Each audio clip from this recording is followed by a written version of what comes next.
Welcome to Fairy Tale Access, where the head fairy's quest is to prove that fairy tales do exist in actual time rather than once upon a time. Together, we will unravel the heroes, young and old, who turn dreams into reality.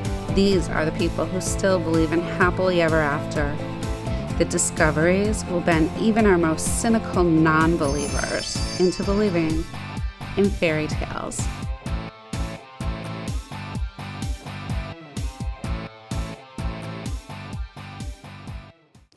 Hi, welcome to Fairy Tale Access. I'm so excited to introduce you to Noelle Nichols, the author of Shadow's Hand. And this story has so many great twists and lessons. I think we're going to be really surprised by how young she is. Thanks for joining us. Yeah, thank you so much for having me. I'm really excited to chat with you guys about Shadow's Hand. Oh, we're excited to have you. How did you come up with this? It's so intense. It has so many good lessons for, how to handle yourself, how to handle other people, how to interact. And it's based on what seems like a really old truth or something. But it's amazing. Yeah. And you seem so young to have that insight into all those different characteristics. How did it come about? So I've always kind of felt like, I don't want to say like I'm an old soul, but I always felt very deeply rooted into things that maybe other people weren't really aware of. Like even in high school, like I felt very connected to the things that mattered. Like, people worried about like high school drama and stuff. And I was like, I'm more worried about like the deep aspects about, like human life. Like I've always had those questions inside where it's like, like to me, the concept of right and wrong and just doing what is right and having that sense of pride in what you do has been like very important to me. So when I set out to write this story, I wrote it mostly for myself at the time because I felt like it was something that I kind of needed to do. And I've learned a lot about myself throughout the entire process. So it's been kind of like therapy, but not really, but it's really helped me uncover just like what's in the world and what's important. And it's kind of like that really great human aspect has always drawn me to creating these characters that, they experience these things.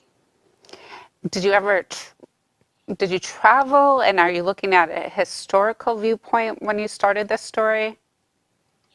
I went to New Zealand once. That's like my big international thing. But I've always been drawn to the Japanese culture just because I feel very comfortable with like their sense of peace. Like they have less serenity about them and they have like this really deep rooted sense of self, like who they are. Like their culture is very deep and meaningful, so I've always been drawn to that because I feel like that's something I don't have, kind of being like someone who hasn't really immigrated over or doesn't really have a set culture. Like I've been drawn to that, like, wow, these customs, this feeling of being ancient and, bigger than yourself has always attracted me. So I think that shows a lot in my work. It definitely shows in the main character in Shadow's Hand. I was really impressed with the way that he approached things, the way that he embraced life and understood the meaning of it and gave people that never deserved it second chances. Killing wasn't the first thing in his mind, but the way that he was able to control situations and get around it was really well done. Thank you. Yeah, it's like I just feel like sometimes in fiction and even just in life, people are very quick to act. So I've always liked the people who, just stop and think for a moment and just that contemplative character. I think he's an interesting one to be inside the head of, and I feel like maybe people will like that viewpoint. Definitely. Did you use any historical influences? I did. The Shadow's Creed is actually, it's influenced by the Bushido Code, which is the Japanese samurai's code of honor. So I basically kind of took what I liked from that and then I rewrote something sort of that would work with my world, like something that, you know, they're kind of samurai slash ninja like, but not really. They kind of, their culture grew, which was really surprising. It was fun for me to see. But I drew a lot from, you know, like that sense of honor and pride and justice. So that was kind of mainly the inspiration. And then as things do, they kind of just expanded and I let the story go where it goes. So it's been kind of magical. Were there, what influences did you have for the bad guys, the ones that are copying the shadows and trying to discredit them? Yeah, so with the false shadows, I tried to think about what would be like the worst thing that could possibly happen. Like if you take a lot of pride in your culture and if you take a lot of pride in yourself, what then would be something that would really crush you? And I was like, okay, it's got to be somebody that's like smearing your name, that's trying to make people, you know, break your alliances and hate you. So that's kind of where the idea started with. And I also wanted to show kind of like the flip side. Like I wanted to show the really good and I wanted to show the bad, but I also wanted to, since with a character like Kilo, I wanted to be able to show that maybe, you know, things aren't clear, black and white, that, you know, there's more going on. So I kind of used that to create them. That was great. How about the skills that they have? How does that all work? Is that a form of the samurai or the ninja training? Where did you get all of that influence from? So the skills has been, it's a little bit of a mystery still, even at the end of book one. It's kind of, I like that play. There's this sense in, like, even in just Japanese philosophy, or even in just like training to be somebody who's like okay with things happening. It's just not knowing, like you're okay with not knowing an exact answer, like things are as they are. So I kind of drew on that, like you don't get concrete answers, which I think might frustrate people. I think it's kind of fun personally. But yeah, I kind of drew on like meditation and yoga is something I've directly experienced. So like, you know, centering oneself is also a very samurai, you know, warrior type thing, is, you know, you need to have your mind focused on one thing, and then, you know, you can draw your inner strength because you're not worried about, you know, like no mind, you're not worried about the little tiny things in life. You're more centered on what's important. Okay, what needs to be done? What do I need to accomplish this? And everything else I'm not going to worry about. Wow. Did you do any special training while you were writing this book? Or did you even have time? Yeah, I think mine personally is I kind of find I'm one of those writers, and I know a lot of people are like this, where I'm like my mind is all over the place. So one of the things that is probably the most helpful is that I do a lot of like exercises trying to like center myself. I've read a lot of books, way too many books, on just like how the samurai used to do it and how the ninja used to do it. I have not yet. I do have a staff, which is cool, and I have a sword. I haven't taken like official training at a dojo, which I would love to one day, but I watch a lot of videos and I try to put myself in like these positions, and so it's kind of a work in progress, and I feel like I captured the spirit, but I don't have as much experience as I would like. Wow, you definitely capture the spirit. It is a thrilling tale. And it is so fluid, the way that you move through it. Exactly the way that you would expect, you know, a ninja or a samurai warrior to conduct themselves. But that's the way the story moves. It's really fluid, and the twist and the reactions, it's amazing. It really is. It was an epic journey. So what's the underlying theme of morality in the book? I would have to say really comes down to your own personal judgment. So I tried really hard to kind of explore how people have their own sense of justice. Like, this is not a universal, like, you know, Kilo's justice is different than, you know, his younger character Shenrei, or even his you know, his shadow counterpart, his Phantom Asdar, is very different in the way that he thinks.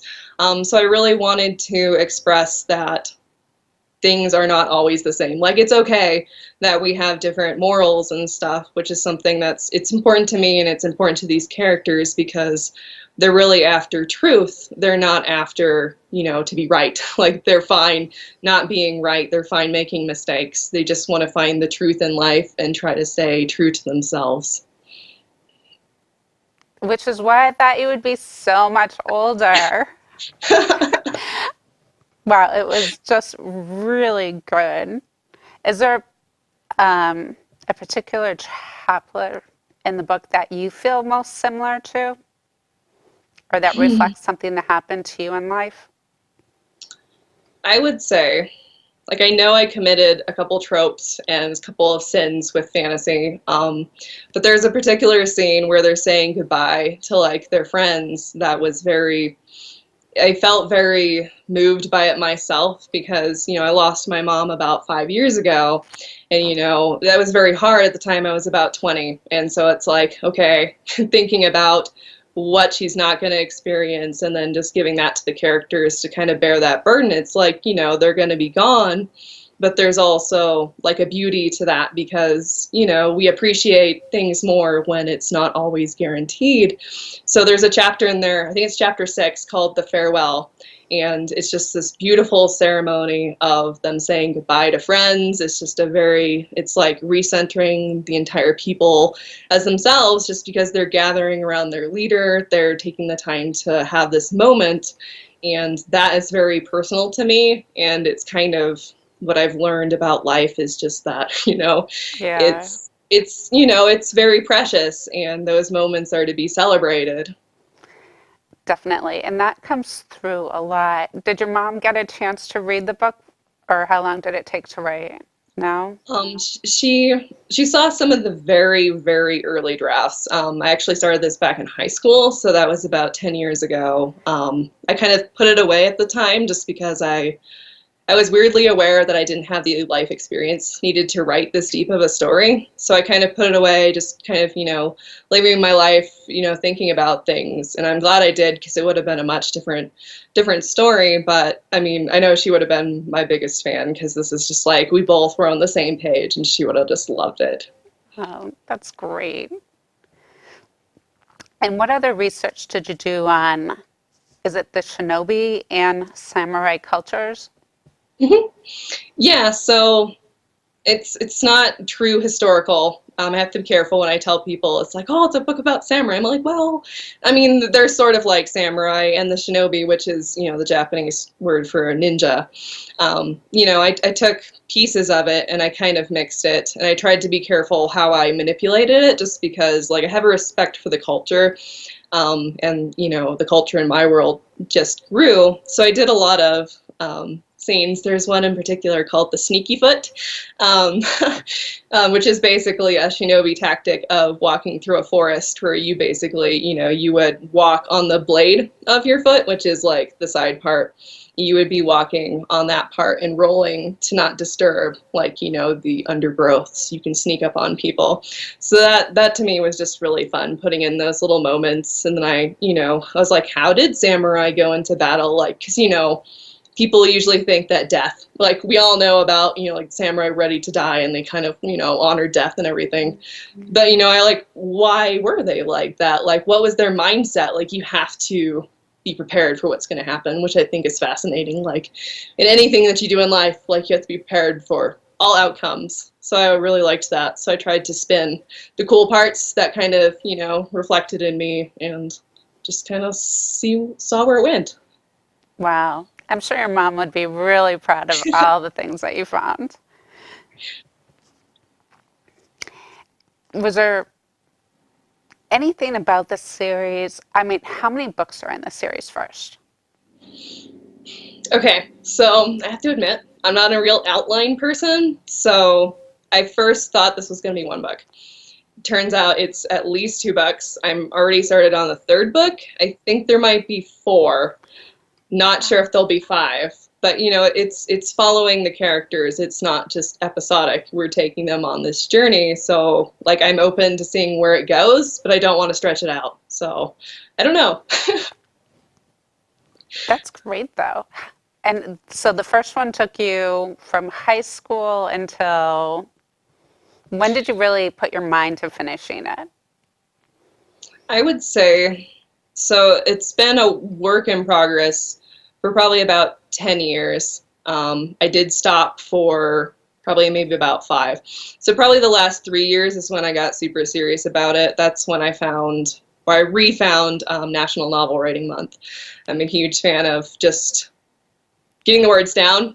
We call it word vomiting, which is not, which is not the most, great term, but I think it's funny. So I basically, got my draft down. I'm a fast drafter, so the faster I can get it down, the better. And then being that it was my first book, it took a long time to edit and to just rewrite, because since I don't write beginning to end, I had to rearrange the pieces, because basically I'll get like scenes that come to me from my mind. Like I'll get snatches of dialogue and then I'll try to work them in, and I'm like, okay, I know I want this scene with this character because it's really important to the story, or it's important for like world building or character growth, and then I sort of piece it together. So that took a long time to figure out. So it took me probably a year to write it, a year to edit it. Actually, it probably took me about 2 years to write. It took about 3 years. It was a very long process. Wow. What about book 2? Is that done or on the way? It is actually done. I wrote book 2 in 2 months. So I wrote 150,000 words in 2 months. It was just crazy. I edited it in about 3 months, and currently it's with beta readers, and I'm feeling a lot better about the process. Like I feel like I understand my brain, which is one of the most important parts about, writing, is what is my process, because my process, isn't the same as yours. So it's getting better. Wow. What's the one thing that your fans always come back with? I'd have to say it's kind of like their judgment about whether they like Kilo or not. I've had some people who just like can't understand his brain. It's like, I don't understand why he won't like kill these bad people. Like, I just don't get it. I'm so frustrated. So that's probably one of the most rewarding parts for me. Like, I think it's fun how people perceive, because there's some, moments in there where it's like, I don't know if it's good or bad. Like, depending on your experiences, you might see it as a bad way that somebody went to do this thing. So I like hearing how people think and what, like their judgments and stuff. Yeah, and I like that thin line between good and evil that you have with some of the characters throughout, or somebody who's bad, who's trying to be bad, but do it right in a good way, Right. or save people. It's like, really? But the way that you do it, you could see how conflicts around the world are going on, Right. and why people do the things they do or made the choices that they did. So I think it really allows the reader to take another look at the world around them and understand people better, because they have to question it. They have to question what they would do in that situation. Would you just go in for the kill because they so deserved it? Or is there some small glimmer of hope that there's a redeeming quality there? Right. Yeah. And that makes me really happy to hear that, because in book 2, like I like to describe it as things get complicated, because, I feel like book 1 is just like the tip of the iceberg, because like I introduced the world and, like the magic that's kind of in it. And then we start expanding, and then you're like, well, you get more cooks in the kitchen. You start like getting more ideas, and people are starting to like, I don't know, what are we doing kind of thing. And that's kind of, the fun about it. And it's fun to write. I've been enjoying it a lot. I can't wait to see what the ending is like. Seriously, there's something twisted in there somewhere. But it was such a good read. Is this the only series that you've written? Have you written other things? Yeah, this is the first series that I've written. I've never written a short story. I'm actually writing my first short story right now. It's the same thing. It's about samurais, and it's got like a deep moral thing to it. But yeah, this is my first one, and I feel like it's like certain times I feel like I'm way in over my head, because this is a very, very difficult thing. And I was like, man, I have to sit here and think about what these characters do, and then, like I'll have like, is that actually how they want to do it, or is that my inflection on what would happen? So I've had to like rewrite giant sections because I was like, no, this isn't what they would do, and I want to stay true to that. So it's been fun. Maybe you should take a trip to Japan and really see what it's like in person. Then you can Yeah. add all those elements in that you feel when you're, directly across from somebody. Right. Yeah. I mean, I would love to do that. I just can't. I can't wait. I really want to do it. Like, I've been learning Japanese on the side and just trying, because one of the issues is that, some of the historical text and stuff isn't translated into English. So it's like I'm trying to get to the source, but there's like a barrier there because my Japanese is not very good and I don't know the background behind these things. So I think I need to go soon. Wow. It's great. It really shows that you did a lot of research into the culture. You can feel it throughout the book. It's a fast-paced read, too. It kept me up for 2 nights. Thanks. I just couldn't put it down. I'm like, wait, I have to see what happens next. And just the things that happen along the way, the evil in the village, being attacked randomly without real reason or knowing what the reason could be. And then just being able to keep going forward in the midst of all of that. Right. It's kind of like, the way that people in other countries are probably dealing with ISIS or different conflicts like that. That's what seems to come up a lot. Yeah. Yeah, I liked the aspect that they, like, there's other cultures and stuff. Like, I didn't specifically point it out, but that there is that respect that has been taught to them, on the level that when they do go out, they're mindful of, what would they be doing in this culture or this town here. I just like that aspect of learning from others, and because some of the greater moments is when two characters come together and they do have different ideas, and that's always fun to see. And that's one of the things I like, is I love meeting new people. Like, I love different cultures and I love talking to people, and if I can get anyone to talk to me about like any of the deep questions of life, like the meaning of life, or just even like, like, what do you want to do before you die? Like, what is the purpose of, being a good person? Do we get ahead in life? Do we not? So, yeah, I like that aspect. And it's just really about putting yourself in people's shoes and just seeing, how would you react? And then just kind of spinning it all together. I know. And you had such an incredible way of weaving that all together. You could probably write a really good text on how to be the perfect traveler and how to, immerse yourself in the culture and ask questions and be observant of your surroundings, what to look for. It's all there. It's amazing. Right. Yeah. Yeah. I mean, I feel like with being a writer more introverted, maybe it kind of lends to being a listener, which I feel like is where you learn a lot. Like, I'm more absorbing things, I feel, than, putting my impression on them. So that's fun. Well, that's great. What's your background? What did you do before you started writing? Did you go to work, college? Yeah, so I went to school for 3D animation. Learned I kind of hated it. But I've always liked video editing. So I kind of do like video editing right now as kind of my main job, and then I work on writing, but I'm also like an artist, and I like learning a lot about a lot of things, which is also a very samurai thing, which is a lot of people don't know that, is that they were also like, like poets, and they practiced calligraphy and stuff, because I was really excited to learn that, because I always felt like people should learn different things. Like, if I want to be a writer, I should not just write. I should, explore other things like martial arts, like what does that feel like, or painting, like what can I learn from painting and how can I incorporate, that in there. And I've always tried a lot of different things, and I'm just open to wherever the path leads. That's fantastic. We're looking forward to everything that you write coming forward. definitely an old soul wrapped up into this shadow's hand and the world that you wove. What were your favorite books growing up?